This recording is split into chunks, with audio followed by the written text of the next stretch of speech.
नमस्कार, आप देख रहे हैं टीएफ न्यूज यानी से आरएल चौधरी की खास पेशकश। राजस्थान के गैंगस्टर आनंदपाल सिंह के एनकाउंटर की जांच कर रही सीबीआई को तगड़ा झटका लगा है। हम आपको बता दें कि सीबीआई की ओर से कोर्ट में दाखिल की गई क्लोजर रिपोर्ट खारिज हो गई है। जोधपुर की सीबीआई कोर्ट ने इस रिपोर्ट पर सवाल खड़े करते हुए इस एनकाउंटर में शामिल पुलिस वालों पर कत्ल और दूसरे आरोपों में केस दर्ज करने के आदेश दिया है।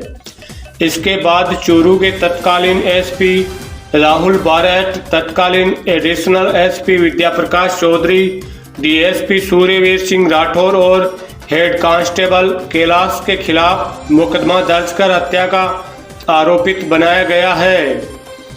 इन पुलिस वालों में आईपीएस और पीपीएस अफसर भी शामिल है।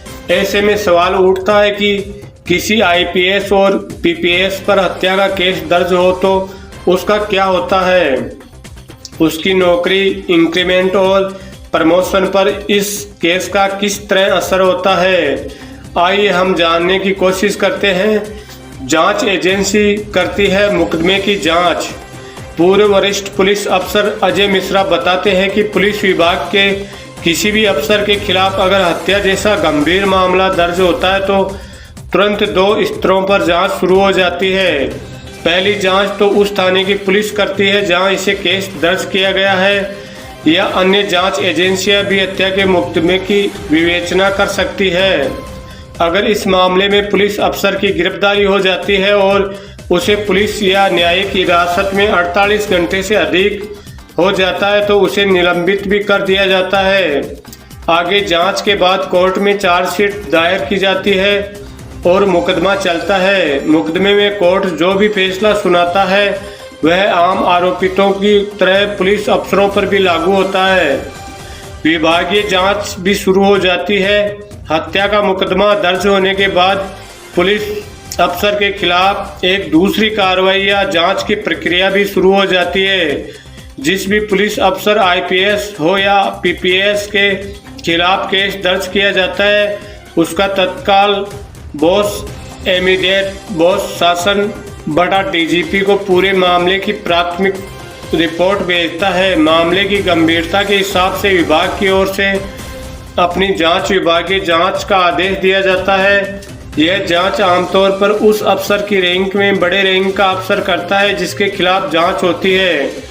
इस जांच रिपोर्ट के आधार पर अगर कोई अफसर दोषी पाया जाता है तो उसके खिलाफ विभागीय कार्रवाई की जाती है। पुलिस विभाग में दंड की अलग व्यवस्था होती है जिसमें रिटायर्ड डीआईजी रतन कुमार श्रीवास्तव बताते हैं कि पुलिस विभाग में दंड की ओर एक अलग ही व्यवस्था है। विभागीय जांच में दोषी पाए जाने पर पुलिस अधिकारियों को दो तरह के दंड का प्रावधान है। इन्हें लघु दंड और दृढ़ दंड के नाम से जाना जाता है। यह दंड कोर्ट द्वारा दिए गए दंड से अलग होता है। अगर जांच में अफसर मिसकंडक्ट का दोषी पाया जाता है तो उसे लघु दंड से दंडित किया जा सकता है।